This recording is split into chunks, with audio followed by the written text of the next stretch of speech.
সালাম আলাইকুম। তৃতীয় শুভেচ্ছা রইল। আজকে আমরা চলে যাব আলতা দিঘিতে। শ্রোতা বন্ধুরা, তোমরা যারা এই অনুষ্ঠান দেখতেছো, এখানে আসার আমি ঠিকানা বলে দেই। তোমরা যে কেউ যে কোনো ডিস্ট্রিক্ট থেকে প্রথমে নওগাঁ ডিস্ট্রিক্টে আসতে হবে। নওগাঁ থেকে বাস স্ট্যান্ড থেকে বালুডাঙ্গা বাস স্ট্যান্ড থেকে সোজা আপনারা চলে আসবেন ধামরহাট বাস স্ট্যান্ডে। এখান থেকে 5 টাকা বা 10 টাকা ভাড়া দিয়ে আমরা যেতে পারবো। তো আমাদের সঙ্গে বাইক আছে, চলেন আমরা 5 থেকে 7 কিলোমিটার দূরে এই আলতা দিঘিতে চলে যাই এবং এখানকার প্রাকৃতিক দৃশ্যাবলী আপনাদের দেখাবো। চলুন আমরা আসি, ঘুরে আসি।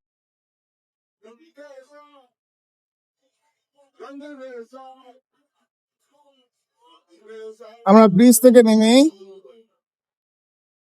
30 হাত দূরে গিয়ে আমরা ঘুরবো।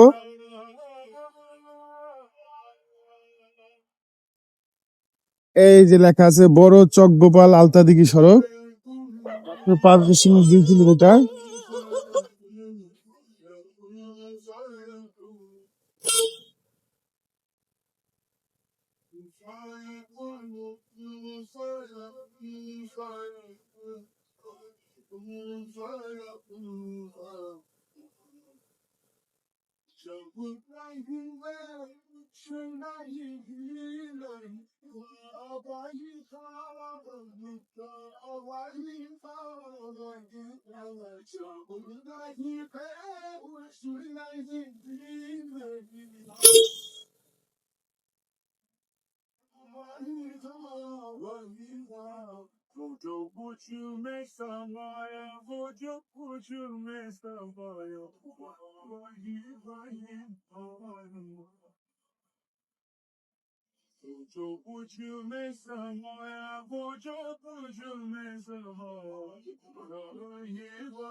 সুপ্রিয় দর্শকরা, আপনাদের আগে বলেছি, আবারও বলতেছি, এই আলতাদিঘি নওগাঁ জেলার ধামরহাট উপজেলার একটি ঐতিহাসিক ও প্রাকৃতিক সৌন্দর্যমণ্ডিত স্থান।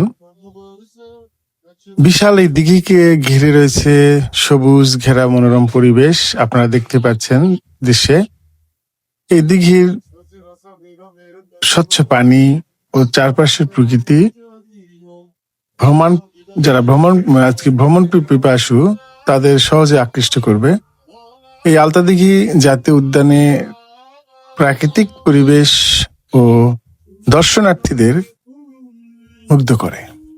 এখানে শালবন সহ বিভিন্ন গাছপালা ও জীববৈচিত্র্যের দেখা মেলে। ইতিহাস, প্রকৃতি ও প্রশান্তির এক অপূর্ব মিলনস্থল এই আলতাদিঘি। প্রকৃতির সৌন্দর্য উপভোগ করতে নওগাঁ ভ্রমণে আলতাদিঘি হতে পারে একটি দারুণ গন্তব্য স্থান।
अब मुझको भी हो दीदार मेरा करता मुझे मुझसे হাই গাইস, আমরা চলে আসলাম আলতা দিঘিতে।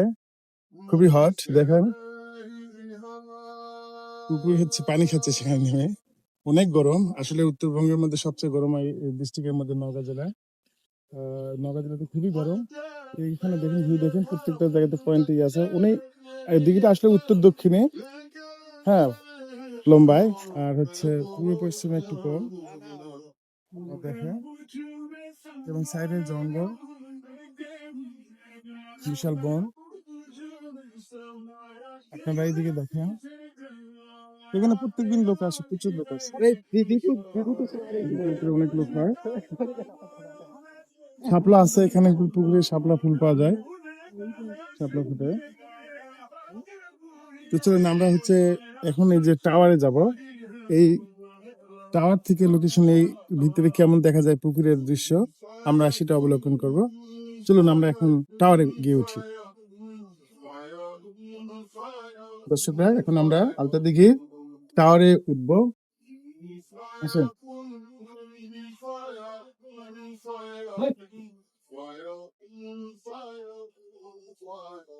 Look at this.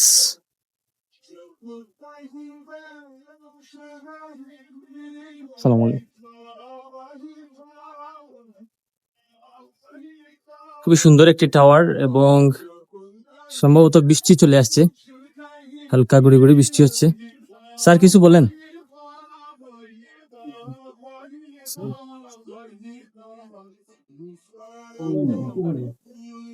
এখান থেকে ভিউ খুব সুন্দর লাগছে। আমার যদি আরো উঁচুতে উঠি, দেখতে পাওয়ার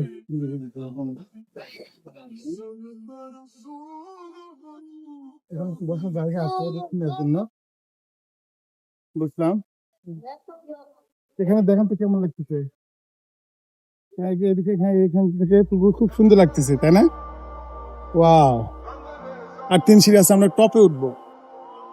ওকে, চলেন আমরা টপে উঠছি।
এখান থেকে নিচে তাকালে কিন্তু খুবই ভয় লাগতেছে। নিচের দিকে একটু রাস্তায় হ্যাঁ, দর্শকরা, সবচেয়ে উঁচু তলায় আসলে আছি আমরা। সুন্দর জায়গা। কেউ যদি এখানে আসে আর এখানে উঠে, তাকে কি বলবো, মনে হবে সে কোথায় হারিয়ে দিতেছি আমরা। হ্যাঁ, কি অপরূপ দৃশ্য। এই সেই আলতা দিঘি পিছনে।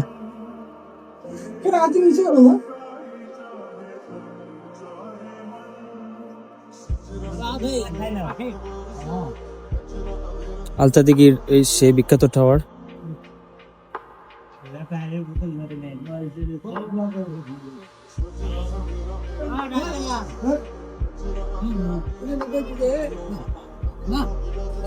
সুপ্রিয় দর্শক, আজকে এই পর্যন্তই। আমরা আর দেরি করব না, সন্ধ্যায় ঘুমিয়ে আসছে, আমরা চলে যাব।